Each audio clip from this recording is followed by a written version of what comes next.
Merci beaucoup, Monsieur le doyen Badji, au nom de Monsieur le recteur.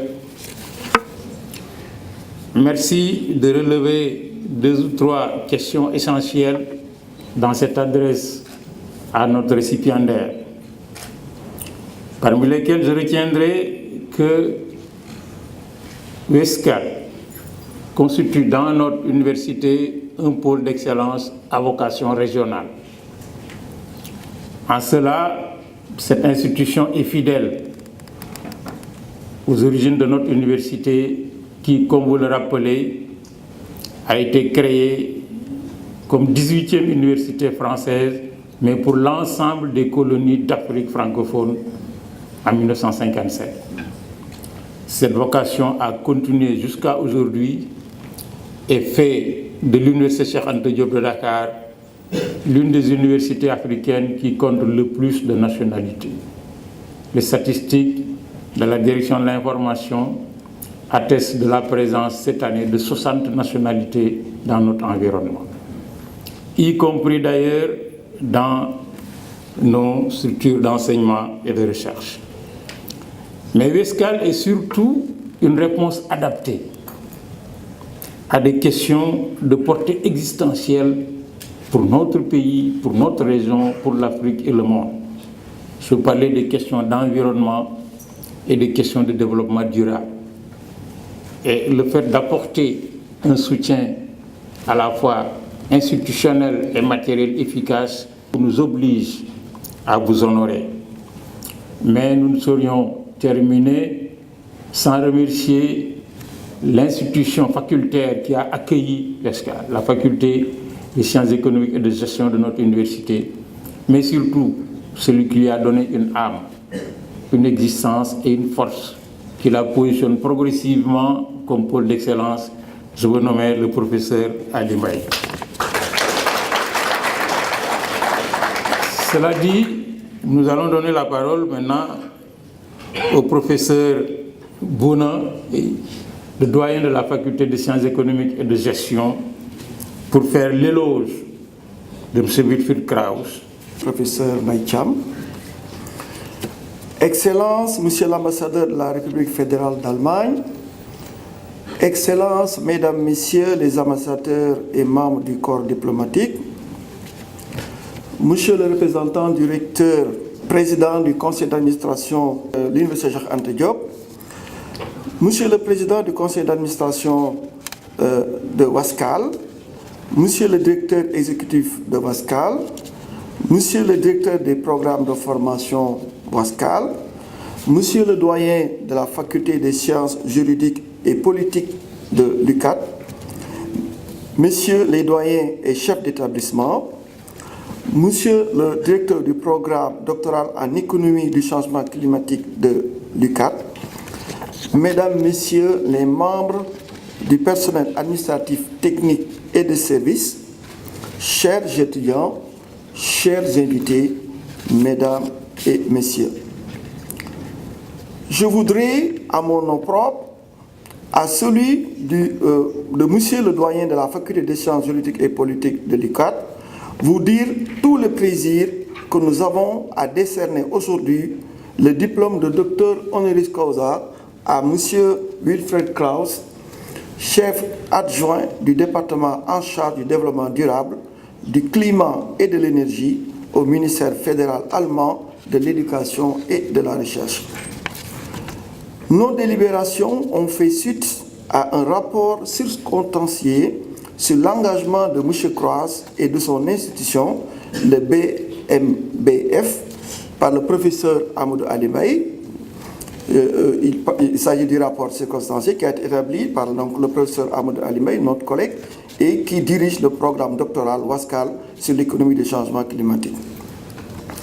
La cérémonie qui nous réunit aujourd'hui est l'aboutissement d'un long processus ayant commencé avec les délibérations restrictives de nos deux facultés. Je précise que M. Kras va recevoir ces distinctions non seulement de la faculté des sciences économiques et de gestion, dont je suis le doyen, mais également de la faculté des sciences juridiques et politiques de l'UQAD. M. Kras a fait ses études de droit à l'Université de Cologne, en Allemagne, des études sanctionnées par le titre de First State Examination en 1984 et la Second State Examination en 1987. En Allemagne, la formation à la profession de juriste suit une trajectoire en deux étapes. L'étudiant suit d'abord un cycle d'études de 9 semestres sanctionné par un diplôme. Dans les autres années suivant ce cycle, l'étudiant fait un stage obligatoire dans les ordres professionnels habilités avant de pouvoir s'inscrire à un autre cycle d'études sanctionné par la Second State Examination. C'est au terme de ces deux cycles que le diplômé est qualifié de juriste plein et par conséquent admis à occuper certaines fonctions élevées dans la hiérarchie judiciaire, comme la fonction de magistrat ou comme cadre de niveau supérieur dans l'administration publique. Après avoir brillamment suivi ce cursus, M. Kras fut recruté dès l'année suivante comme fonctionnaire de la hiérarchie supérieure. Au Sénégal, on parlerait de la hiérarchie A. Donc, elle a été recrutée à ce niveau au ministère fédéral de la Recherche et de la Technologie. Il y travailla dans les divisions suivantes: les affaires générales de janvier 1988 à mai 1989, la division du cabinet et du Parlement de mai 1989 à septembre 1990, avant d'être nommé assistant particulier du secrétaire d'État aux affaires parlementaires d'octobre 1990 à mars 1991.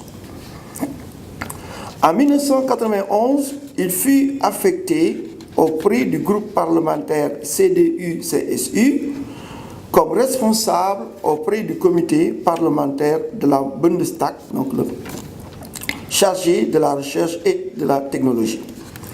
C'est donc dire que depuis presque une trentaine d'années, M. Kras évolue sans discontinuer dans le milieu de la recherche et de l'innovation. En 1993, il fut nommé porte-parole chargé des relations avec la presse du ministère fédéral de la Recherche et de la Technologie, la BMFT. Dès l'année suivante, en 1994, il fut nommé chef de la division en charge de la recherche au sein de la BMFT et du rapport sur la recherche au gouvernement fédéral. Il n'y resta qu'une année avant de se déplacer au centre aérospatial allemand. De février 1995 à mai 1996, il servit dans le conseil d'administration de la section du DLR en charge du transfert de technologie. De mai 1996 à mars 1999, il mit en place et administra l'unité en charge du marketing et de la technologie. De 1989 à 2002, il établit et administra le bureau de DLR à Bruxelles.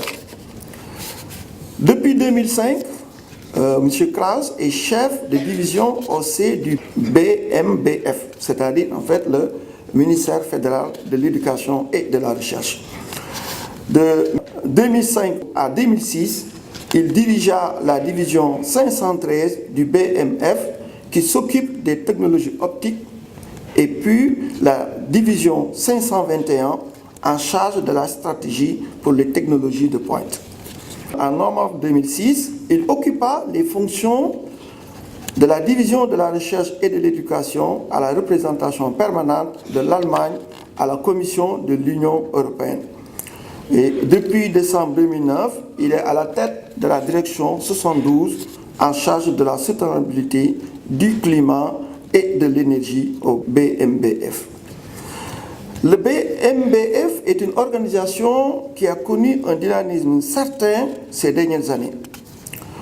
Alors que la plupart de ses activités étaient confinées jusqu'à une période récente sur le territoire de l'Allemagne, il a été nommé une dynamique d'internalisation de ses activités sans précédent.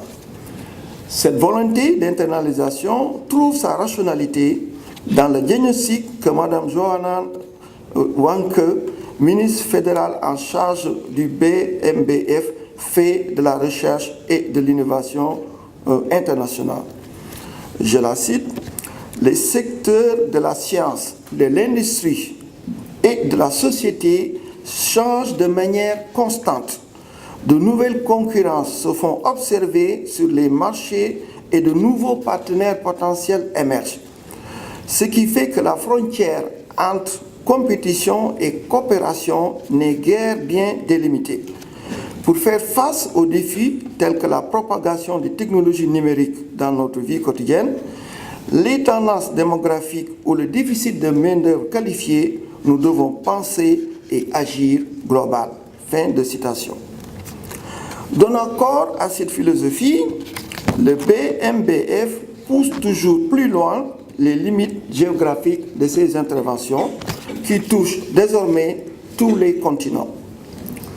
Le continent africain se distingue particulièrement comme un partenaire privilégié de la coopération allemande en matière de recherche et d'innovation.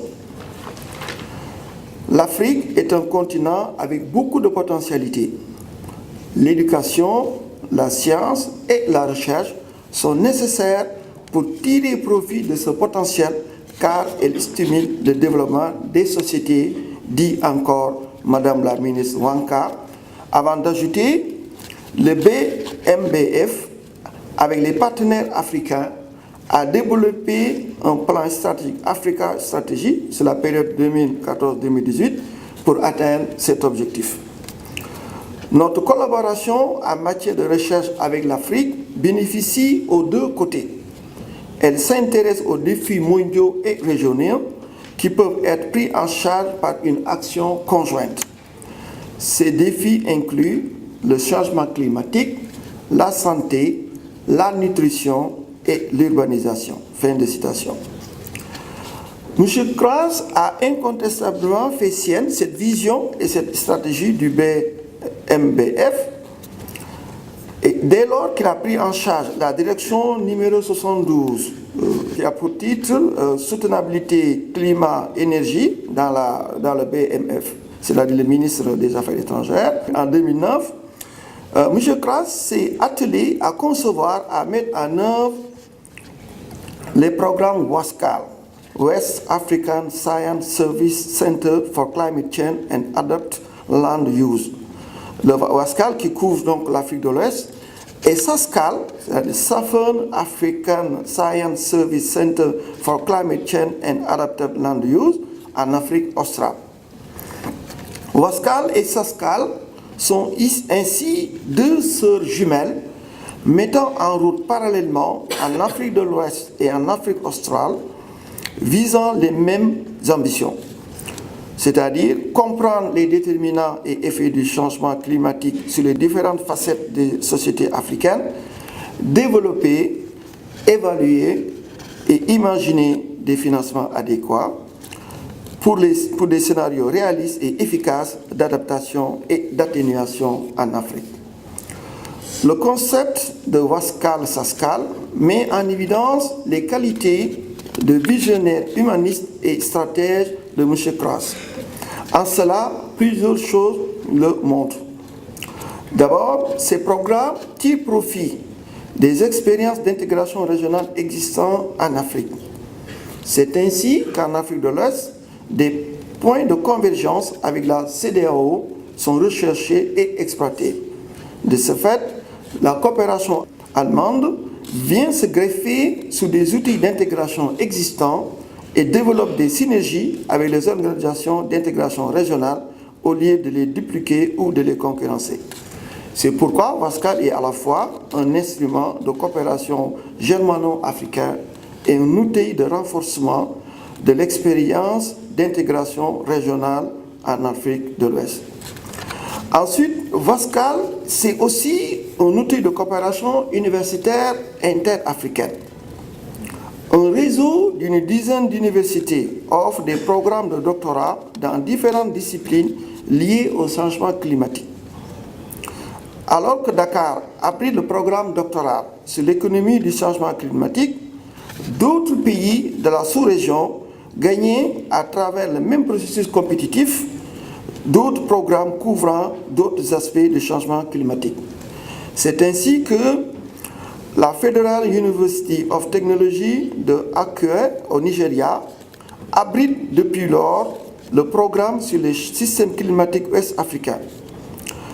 La Kwame Nkrumah University of Science and Technology au Ghana abrite le programme sur le changement climatique et l'utilisation des terres.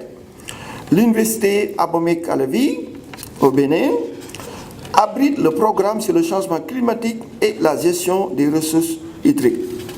Par la suite, d'autres programmes couvrant d'autres facettes du changement climatique ont été respectivement créés en Côte d'Ivoire sur la biodiversité, conjointement au Ghana et au Mali en ce qui concerne l'agriculture. Ce dispositif a été complété par un ensemble de programmes de niveau master portant respectivement sur l'éducation, la sécurité humaine, l'utilisation des terres et l'énergie. Tous ces programmes, dans le processus de sélection des universitaires devant les abrités, dans leur conseil d'administration, comme dans leur mécanisme de fonctionnement, sont rigoureusement astreints aux règles et procédures gouvernant les universités et leur autonomie de gestion à travers le monde. En plus de ces programmes doctoraux, Wascal dispose d'un centre de compétences basé au Burkina Faso et un programme de recherche sur les questions liées au climat, regroupant les institutions africaines et allemandes membres du réseau. C'est donc dire qu'en encourageant les facultés africaines des différentes disciplines à se constituer en réseau, M. Croise et le BMBF mettent en synergie différentes disciplines des sciences exactes et sociales pour contribuer à comprendre le phénomène complexe du changement climatique et ses multiples et tentaculaires ramifications.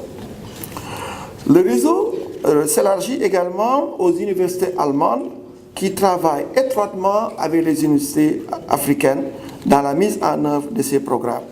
Les universités allemandes participent au conseil d'administration des écoles doctorales africaines, y font des sessions d'enseignement, y supervisent la recherche doctorale et accueillent nos étudiants en voyage d'études en Allemagne. Par conséquent, en plus d'être un outil d'intégration interafricaine, Wascal est aussi un outil d'intégration euro-africaine. Le cadre institutionnel de Wascal implique les universités, mais également les gouvernements, en garantissant les prérogatives respectives de chacune de ces entités. L'intégrité de la formation et des recherches entreprises au sein du réseau est garantie par des organes académiques crédibles, comme les conseils d'administration et les conseils scientifiques. Dans le même temps, le conseil d'administration du réseau global est constitué de représentants des États qui s'assurent que les orientations du réseau sont alignées sur les objectifs nationaux.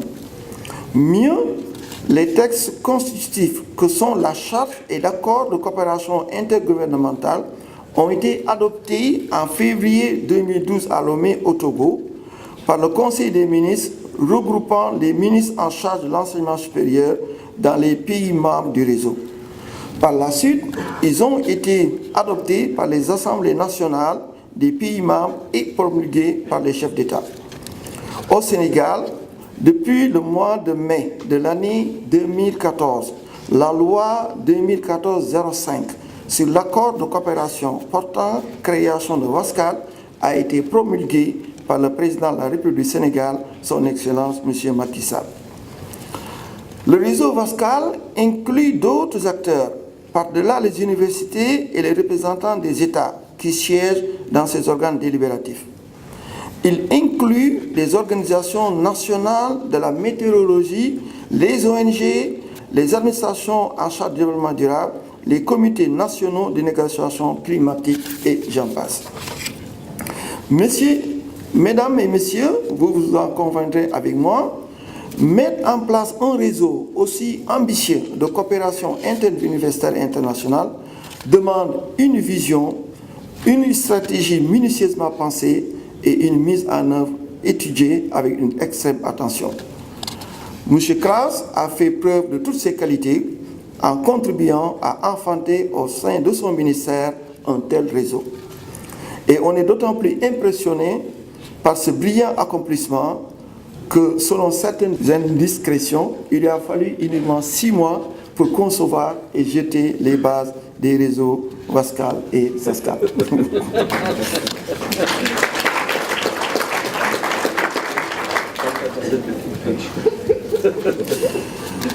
Si notre pays a pris un engagement aussi important et à un niveau aussi élevé par le président de la République, M. Macky Sall, c'est que nos autorités sont conscientes de l'enjeu important que constitue la question du changement climatique dans notre processus de développement.